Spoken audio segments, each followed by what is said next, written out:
Hello everyone! So welcome to my vlog. So ito pala yung araw na mag-birthday yung dalawang anak ko. So nakakatuwa lang kasi parehas silang November kaya pinagsabay ko na yung birthday nila. So simpleng handaan lang naman yung ginawa namin pero syempre nag-effort pa rin kami para sa anak namin lalo na sa mga balloons and sa cake. Dahil minsan lang naman sila mag-birthday. So Daisy pala ang napili kong team ng birthday nila ngayon. Ang ganda nga ng pagkakadesign namin dito. So sa cake naman nila, nagpagawa lang ako ng plain na cake tapos ako na yung nag-design. So, dapat nga magpapakustomize kami ng cake pero sabi ko ako na lang kasi kaya ko naman. And medyo mahal din kasi magpakustomize cake. And sobrang dali lang naman kasi na napili naming team ng birthday nila, Daisy. Then kayang-kaya ko naman yan. Kaya sabi ko ako na lang ang gagawa.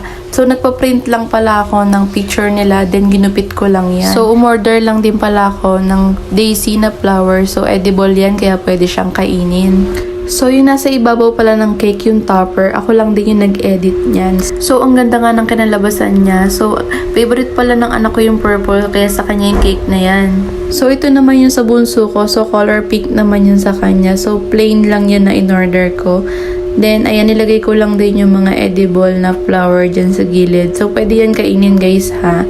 Then, ayan, nilagay ko lang sa gilid lahat.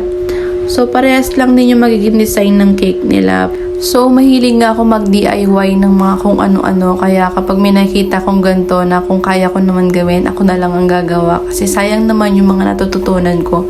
So, natutunan ko lang pala to sa mga napapanood ko sa online, sa mga DIY cake, kung paano mag-design. Then, pinag-aaralan ko rin yung color combination na pwede natin ilagay, lalo na kapag ganitong nagde-design tayo ng cake or nagde-design tayo ng kung ano-ano.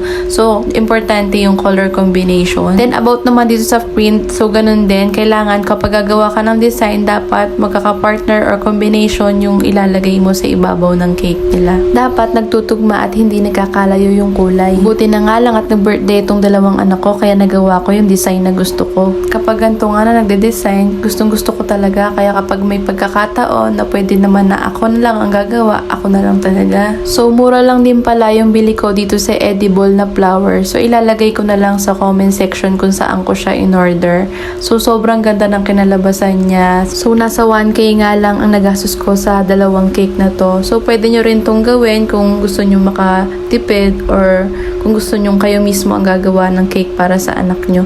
So, ito pala yung mismong birthday ng anak ko. So, super happy ako kasi nairaos naman namin yung birthday nila kahit simpleng handaan lang. So, ayun. Hanggang dito na lang. Don't forget to share and follow for more updates. Bye! Hindi, itong kanya.